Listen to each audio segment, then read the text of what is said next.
Muito bem, que Deus abençoe poderosamente a sua vida em o nome do Senhor Jesus. Olha só, hoje uma mensagem diferente, uma mensagem para aqueles que querem ser servos. Quando eu digo para aqueles que querem ser servos, significa que nós que já estamos realizando a obra do Senhor Jesus, se essa mensagem é boa para quem quer ser, melhor ainda para nós que já somos pastores, obreiros, seja um colaborador, seja um jovem, um evangelista, você que já tem um chamado e já está executando esse chamado. Nós vamos falar sobre o perfil do discípulo, como que o Senhor Jesus ele formou os discípulos dele. Então, para isso, eu vou colocar aqui na tela para você. Deixa eu preparar aqui. Tá aqui, ó. Igreja Manancial dos Milagres de Deus, discipulado, relacionamento e unidade. Você vai ler junto comigo aí e eu tenho certeza que vai ser de grande valia para nós. Olha só, quando eu digo que serve principalmente para nós que já estamos, é porque nós precisamos sempre de uma reciclagem, sempre precisamos analisar o nosso interior, saber como nós estamos nos portando diante das situações adversas, até mesmo porque nós que estamos à frente do trabalho somos bombardeados inúmeras vezes e de diversas formas. Nós sofremos o ataque direto de Satanás. Antes do diabo atacar o povo, você pode ter certeza que ele vai atacar a equipe que faz a gestão espiritual do povo. Então é de suma importância que nós venhamos estar cientes disso. Bom, sem mais delongas, vamos dar então início a essa meditação. Diz aí logo no primeiro parágrafo: dentre as características mais marcantes dos ensinamentos de Jesus aos seus discípulos, podemos destacar a unidade e o bom relacionamento. Então, olha só, unidade e bom relacionamento. É de suma importância a gente saber disso. Quando se fala em unidade, se fala em uma só disposição mental, como o próprio apóstolo Paulo, ele disse isso. Eu não coloquei aqui, mas o apóstolo Paulo, ele diz que nós temos que proceder ou ter um só pensamento, uma só disposição mental. Aí você me pergunta, pastor, como que eu posso ter uma disposição mental se nós somos em muitos? Nós somos em várias pessoas. Como eu posso ter uma só disposição mental? Da seguinte forma, o apóstolo Paulo, ele nos orienta a ter a mente de Cristo. A mente de Cristo nada mais é que observar os pensamentos de Cristo. Para observar os pensamentos, nós temos que saber o que a boca fala. E qual é a boca de Deus? A Bíblia, a palavra de Deus. Então, a palavra de Deus, ela é o que vai nortear esse pensamento, essa disposição mental. Daí passamos a ser inúmeras pessoas com um só pensamento, com uma só fé, com uma só visão, com um só objetivo. Então, quando o Senhor Jesus ele nos orienta através do apóstolo Paulo que nós temos que ter uma só disposição mental, um só proceder, significa que nós temos que fazer da mesma forma que você vai fazer um purê de batata. Você pega várias batatas, vamos supor, vamos dar um número exato. Você coloca ali para cozinhar 10 batatas. São 10, não é uma unidade. São 10 unidades. Só que no momento que ela está pronta para realizar a preparação do purê, você amassa elas. Então, aquelas 10 unidades viram uma unidade.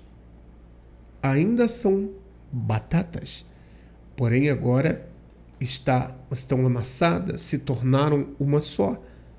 Da mesma forma, nós temos que reduzir o nosso ego a entender que a mente de Cristo é a prioridade. Então, por isso que ele fala, temos que destacar a unidade e o bom relacionamento. Ou seja, quando você aperta todas aquelas batatas, elas se tornam uma unidade.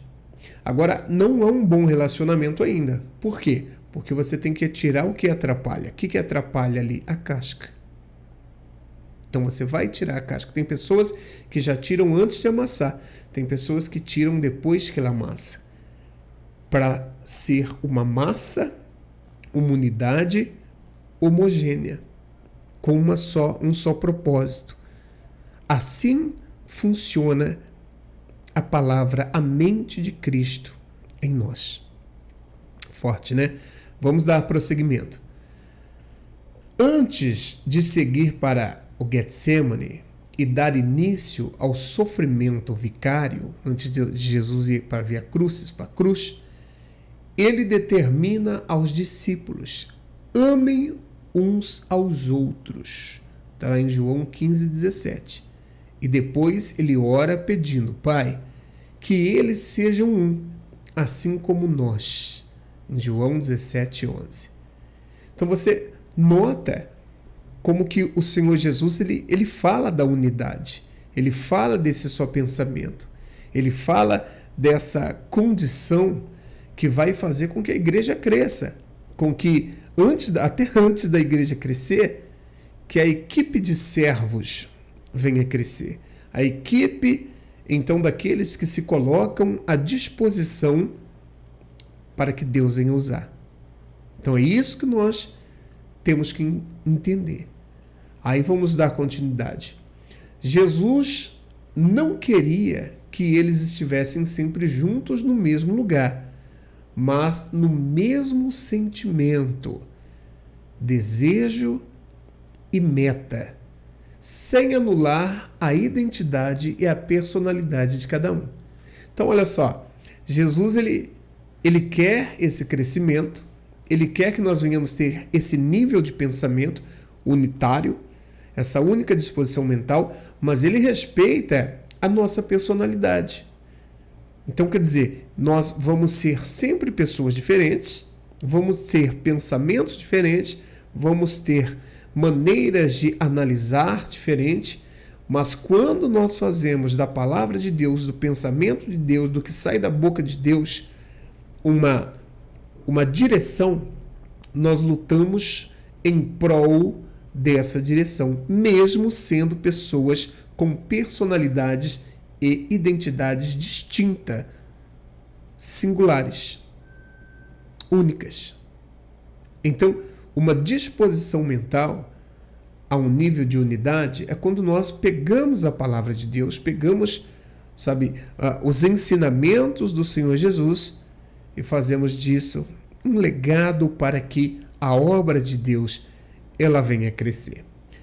Continuando, diz assim: pois quando há amor e respeito às características particulares do próximo, a discriminação, competição e individualismo são suprimidos, ou seja, deixam de existir, de sorte que o objetivo a ser alcançado passa a ser o mais importante.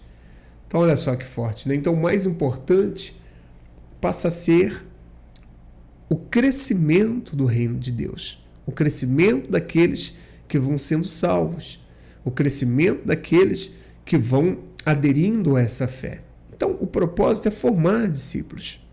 Se forma discípulos com esse entendimento, com essa visão, para não ter atritos, para não ter conceitos particulares sobressaindo da obra de Deus. Vamos lá. Deixa eu levantar mais um pouco. Diz assim, vale ressaltar que se desejarmos manter a unidade, será necessária a disposição para lidar, às vezes, com perdas emocionais, pois é quase impossível haver relações humanas sem que haja decepções.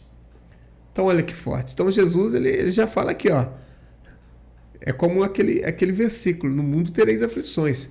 Nós vamos ter perdas Vão ter pessoas que não vão aceitar, vão ter pessoas que vão sair, vão ser pessoas que vão nos decepcionar. Então, isso não pode ser um start para o meu esfriamento ou para a minha saída da igreja. Pelo contrário, a partir do momento que uma pessoa sai nos decepcionando, e temos que ter a base de Cristo, e mesmo assim a pessoa nos decepciona, significa que ela não estava bem. Agora, quando ela não está bem, nós também não vamos deixá-la sair sem estender a mão, sem orientar, sem dar condições para que essa pessoa venha então ter talvez dúvidas, mágoas, ressentimentos sanados. Então é necessário que venhamos fazer uso dessa fé inteligente, desse cuidado com a pessoa. Então agora é necessário saber lidar com decepções. Na obra de Deus, infelizmente, a obra é muito linda, mas a gente sofre decepções, né? Aí diz aí, portanto, para sustentar a unidade, é preciso saber lidar com as frustrações e apreciar as metas coletivas acima das individuais. Então, nós somos uma equipe e temos que formar mais pessoas para essa equipe. É assim que funciona. É dessa forma que nós vamos ver o desenvolvimento e o crescimento do reino de Deus. É dessa forma que nós vamos fazer acontecer algo sobrenatural, tanto no ministério como principalmente na vida das pessoas. Tendo essa unidade, essa disposição mental. Diz assim, embora houvesse diferenças entre Pedro e Paulo, pois o primeiro pregava o evangelho aos judeus e o último, Paulo, aos gentios, os não-judeus. Havia respeito mútuo, ou seja, Pedro e Paulo chegaram até já a discutir, está na Bíblia, né? Uma discussão sobre o entendimento de uma mensagem. Mesmo assim, havia o respeito. Pedro referiu-se a Paulo como amado irmão em sua segunda carta, está lá em 2 Pedro 3,15. Mesmo tendo sido repreendido severamente por ele, aonde, pastor? Lá em Gálatas 2,11 ao 14. Da mesma forma, Paulo reconhecia e respeitava o chamado de Pedro, Gálatas 2:8 e 9. Então você vê que mesmo os apóstolos, tendo essas particularidades deles, eles tinham o mesmo propósito, eles tinham o mesmo foco. Olha só, o diabo ele veio para matar, roubar e destruir. E o diabo tem o mesmo foco, a mesma disposição mental. Então olha só como nós precisamos nutrir isso dentro de nós. Vamos lá. O fato é que, havendo bom relacionamento e um só espírito, a igreja sempre irá crescer, assim como no início, lá em Atos. Da multidão dos que creram, eram um o coração e a alma. Atos 4:32. Então você vê que importância, como é importante ter uma disposição mental, uma só meta, fazer com que o coletivo se torne uma unidade de pensamento, uma unidade de ação. E o que nós precisamos fazer? Gerar discípulos, gerar pessoas. Jesus ele orou para que o Pai nos guardasse. Jesus orou para que Deus, o Pai, não nos tirasse do mundo. Jesus ele disse para nós, ide e pregai. Em nenhum momento Jesus fala, vamos orar para vir povo na igreja. Jesus não fala isso. Pelo contrário, ele diz para a gente orar para que Deus enviasse trabalhadores, porque a seara é grande. Por quê? Porque com trabalhadores, com pessoas com uma só disposição mental e com atitude, dentro de um só pensamento, a igreja cresce. Agora não adianta um puxa para um lado, um puxa para o outro, um acha isso, um acha aquilo outro, e de achar o tempo vai passando e ninguém faz nada. Então nós precisamos ganhar almas, precisamos formar equipes de fé com um só propósito, uma só disposição mental, um só proceder, uma só unidade. E assim, meu irmão, pode ter certeza que nós vamos arrebentar. Amém? Que Deus te abençoe. Um forte abraço em nome do Senhor Jesus.